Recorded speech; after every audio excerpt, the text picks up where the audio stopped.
Wow, here we are again, Brother Peter, with tidbits from the Word.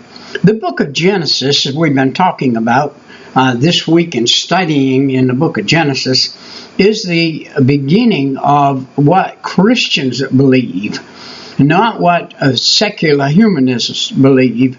I bought a book this week that shows the million-year idea that people had from 5 million years ago and how they brought it up, and they leave God out of the picture.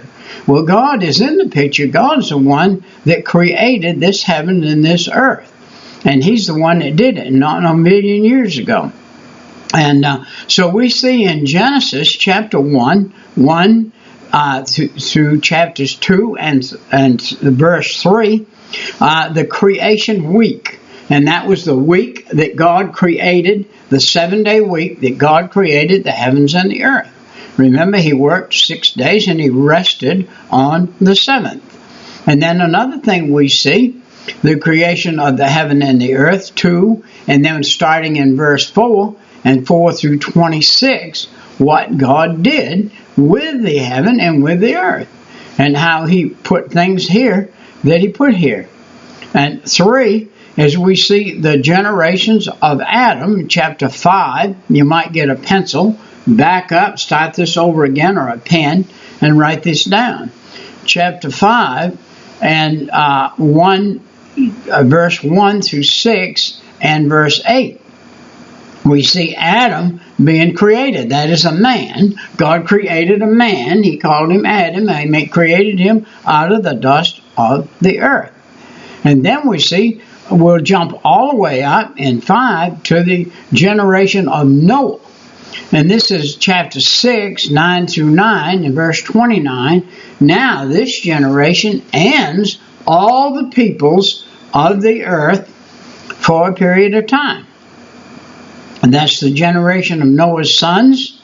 And afterwards, then they begin a new generation. Now the first generation was begun with Adam. Now the second generation is going to be begun with Noah's children. Were they all good Christian people or good godly people? No, they were not. Some were and some weren't. And we find the same exact thing in all people today. Some are Christians, some are not. And then we see the generation of Shem. Well, who did Shem come from? There was Ham, Shem, and Japheth. These were Noah's first 3 sons. And he had those sons, and now Shem was the godly line.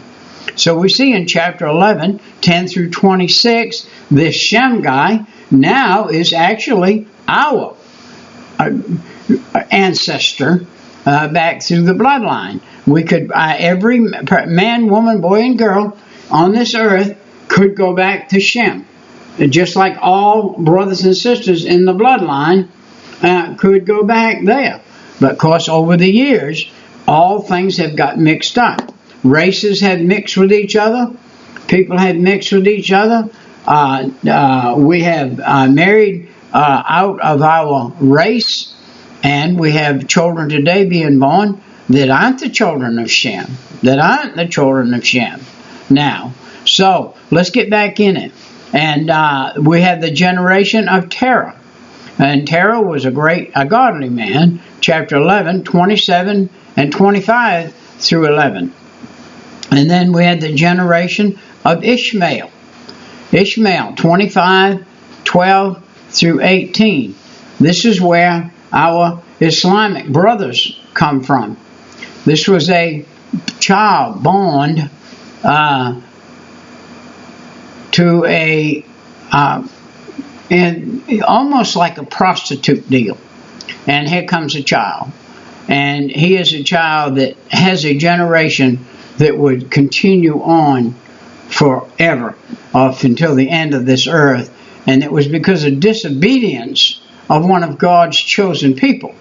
He was disobedient by not waiting on God, and he listened to some statement from his wife that brought a great wickedness into the earth and gave us a terrible thing, and it is still going on. Then the generation of Isaac. Isaac was the godly child of Abraham. And this was the child who was supposed to be for the procreation of the godly line of people. Chapter 25, 19 through 35. And chapter 29. And then we see the generation of Esau. Now Esau was a wanderer. And he was a hunter.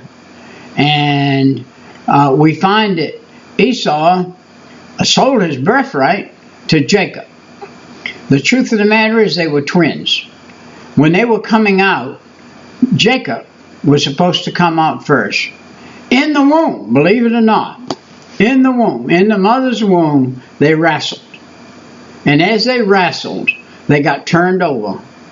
And Esau came out first.